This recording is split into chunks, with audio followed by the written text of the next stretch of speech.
Hello, students. Welcome back to my channel Arpita's Academy and welcome to a new class. আজকে আমরা কি পড়বো? আজকে আমরা দেখব WB প্রাইমারি টেটে যে ইংলিশ মিডিয়ামে যে ইন্টারভিউটি হয়ে গিয়েছে সেখানে এক্সামিনাররা কি কি কোশ্চেন করেছিল child psychology and pedagogy related ভাইভাতে সেই সব প্রশ্ন সম্পর্কে। তাই আশা করি তোমরা যারা বাংলা মিডিয়ামে ইন্টারভিউ দেবে ইতিমধ্যে তো ডেট দিয়েই দিয়েছে, তো তাদের জন্য কিন্তু এই ক্লাসটি খুবই হেল্পফুল হবে।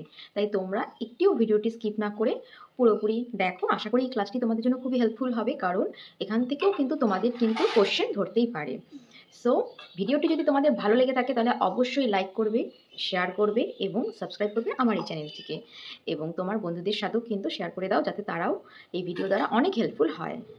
একটি খুব ইম্পর্টেন্ট পয়েন্ট, যে ইন্টারভিউটি যে হলো ইংলিশ মিডিয়ামে, সেটা থেকে কিন্তু জানা যাচ্ছে যে একেকজনকে খুব বেশি ৭-৮ মিনিট করে সময় দিয়েছে তার পুরোপুরি ইন্টারভিউটি দেওয়ার জন্য, এবং ডেমোর জন্য ৩ থেকে ৪ মিনিট, খুব বেশি ৪ মিনিট ধরে নাও।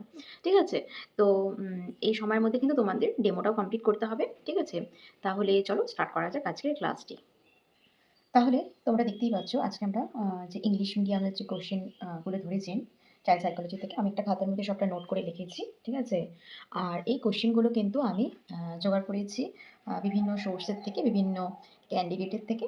সো এটা পুরোপুরি অথেন্টিক তোমরা বলতে পারো। ঠিক আছে?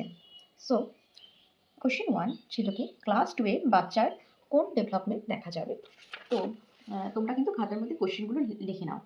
আর তোমাদের যদি মনে হয় অ্যান্সারগুলিও লিখে নিতে পারো, কারণ আমি অ্যান্সারগুলো তোমাদের বলে দিচ্ছি।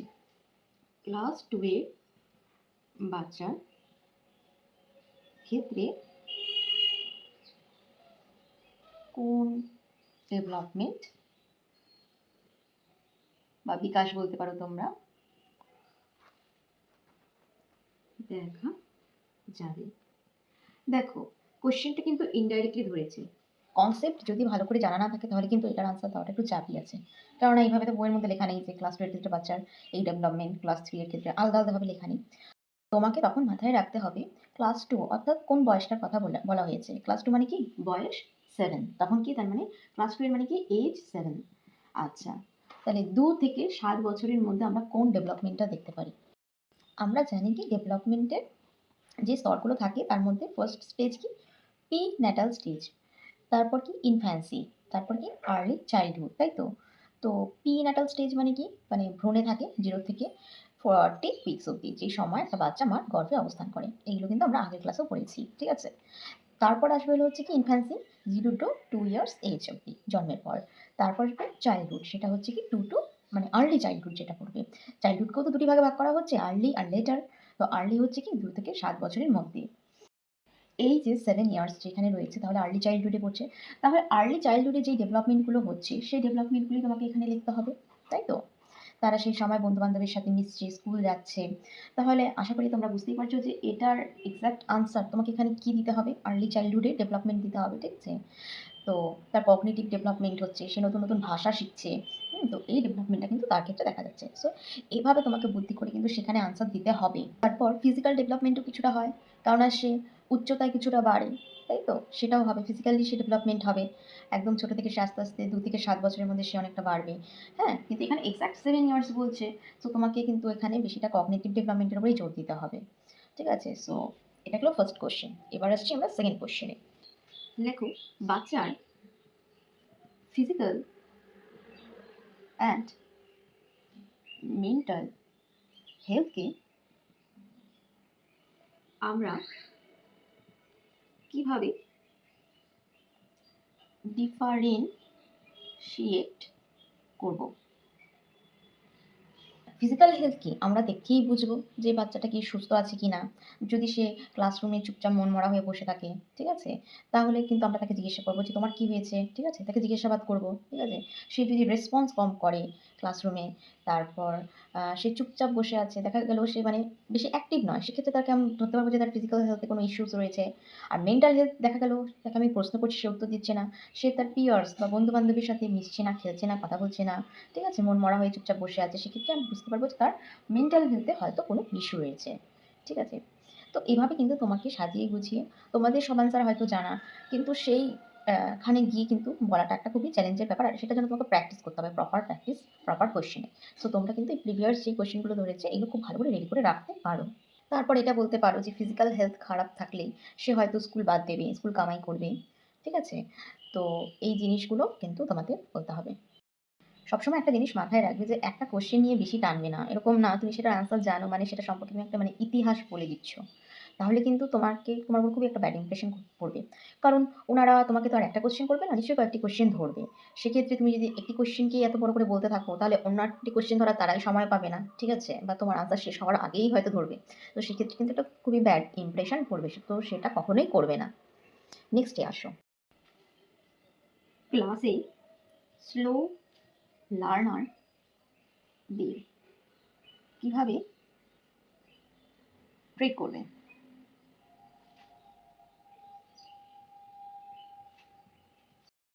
যারা স্লো লার্নার বা ধীরে ধীরে পড়ে, তো সবার প্রথমেই বলতে হবে যে সবার একটা নিজস্ব পেস রয়েছে, তাকে সেটা দেওয়া উচিত ক্লাসরুমে। কারণ কি, কেউ কোনো শিক্ষার্থী আছে একটু তাড়াতাড়ি পড়া তার মাথায় ঢোকে, কোনো শিক্ষার্থী আছে ধীরে ধীরে পড়ে। তাই আমাকে সবাইকে সমানভাবে তাদের মতো করে গুরুত্ব দেওয়া উচিত। এবং যারা স্লো আছে তাদের প্রতি আমার একটু বিশেষ করে দৃষ্টি আকর্ষণ করা উচিত। তাকে আমি বেঞ্চের সামনে বসতে দিলাম, তার উপরে একটু বেশি ধ্যান দিলাম। যারা একটু বেশি পারছে তাদেরকে আমি পরের বেঞ্চগুলোতে বসালাম। ঠিক আছে? তো এভাবে আমি স্লো লার্নারদের ট্রিট করব। দেখো, কারণ সামনের বেঞ্চে যখন তুমি তোমার স্টুডেন্টকে বসাবে, যে স্লো লার্নার বা যে একটু কম একটু পিছিয়ে আছে, তাহলে তার শুনতে সাহায্য হবে। তুমি তাকে দেখতে পারবে, তাই তো? তার উপরে তুমি নজর রাখতে পারবে যে সে কি করছে, সে ঠিকঠাক লিখতে পারছে কিনা। হুম? তো সেক্ষেত্রে সেও একটা কিন্তু মন থেকে বল পাবে যে এই স্যার তো আমাকে অনেক হেল্প করেন, তাই তো? তো এভাবে কিন্তু আনসারটা দেবে সাজিয়ে।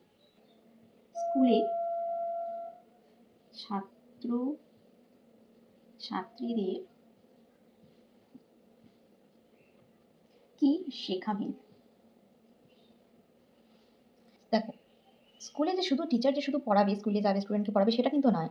পড়ানোর পাশাপাশি কিন্তু তোমাকে স্টুডেন্টকে অনেক কিছু শেখাতে হবে। তাই এটার আনসার কি হবে? এটার আনসার হবে যে পড়ানোর পাশাপাশি আমরা বা আমি স্টুডেন্টকে বিভিন্ন এক্সট্রা কারিকুলার অ্যাক্টিভিটি যেমন খেলা, নাচ, গান এসবের মধ্যে ইনভলভ রাখবো। বার্ষিক ক্রীড়া প্রতিযোগিতায় যাতে তারা অংশগ্রহণ করে সেটা দেখব। বার্ষিক অ্যানুয়াল যে ফাংশন হয় সেটা আমি আয়োজন করব বিভিন্ন কলিগ বা বিভিন্ন হেড স্যারের সহায়তায়, এবং তাদেরকে সব স্টুডেন্টকে ইনভলভ রাখার চেষ্টা করব। তো এভাবেই শুধু পড়াশোনা নয়, সাথে সাথে আমি এগুলোও শেখাবো। এছাড়াও নৈতিক আদর্শে এবং নৈতিক মূল্যবোধে তাদেরকে দীক্ষিত করব।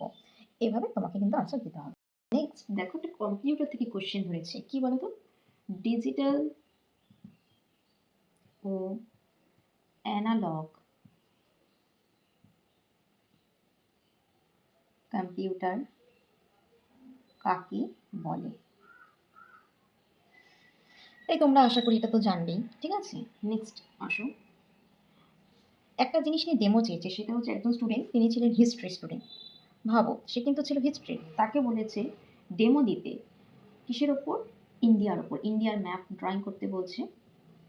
সেখান থেকে বিভিন্ন স্টেট কোথায় কোনটা রয়েছে সেটা সম্পর্কে কিন্তু ডেমো দিতে বলেছে। তাই তোমরা কিন্তু ম্যাপ ট্যাপ এগুলো ভালো করে দেখে যাবে। ঠিক আছে? দেখো, আমি এই দুটো কোশ্চেন পেয়েছি, সো তোমাদের দিয়ে দিলাম যে এই টাইপেরও প্রশ্ন ধরতে পারে যে কোনো জায়গা থেকে। নেক্সট আরেকটি কোশ্চেনে আসো, যে বাচ্চাদের কিভাবে পড়াবেন? দেখে নাও, বাচ্চাদের কিভাবে পড়াবেন?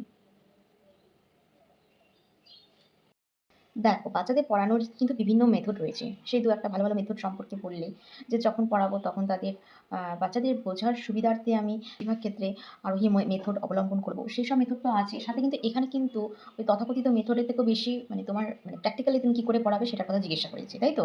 তো তুমি বলবে যে বাস্তব যে জিনিসপত্র রয়েছে, রিয়েল লাইফ, সেটার সাথে সমস্ত কিছুকে রিলেট করে পড়াবো, যাতে তাদেরকে একদম রিয়েলিস্টিক উদাহরণ দিব।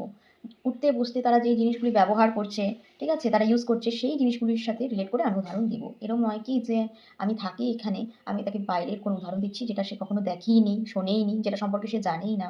তবে কিন্তু সে সেটা বুঝতে পারবে না। তো এভাবেই আমি রিলেট করে তাদের পড়াবো। তারপর বিভিন্ন রকম খেলার ছলে আমি তাদের পড়াতে পারি। তাদেরকে বিভিন্ন রকম ভ্রমণে নিয়ে গিয়ে আমি অনেক কিছু বোঝাতে পারি।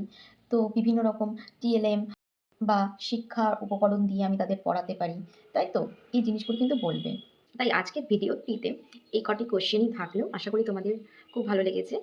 আর এর পরের দিন আমি আরও তোমাদের কাছে বাদবাকি বাংলা, ইংরেজি, অঙ্ক, অন্যান্য সাবজেক্টে কী প্রশ্ন করা হয়েছে সেগুলো রিলেটেড এবং সিডিপি রিলেটেড এবং এরকম আরও কোয়েশ্চেন তোমাদের ডেমো রিলেটেড সমস্ত রকমের কোয়েশ্চেন কিন্তু আমি নিয়ে আসবো।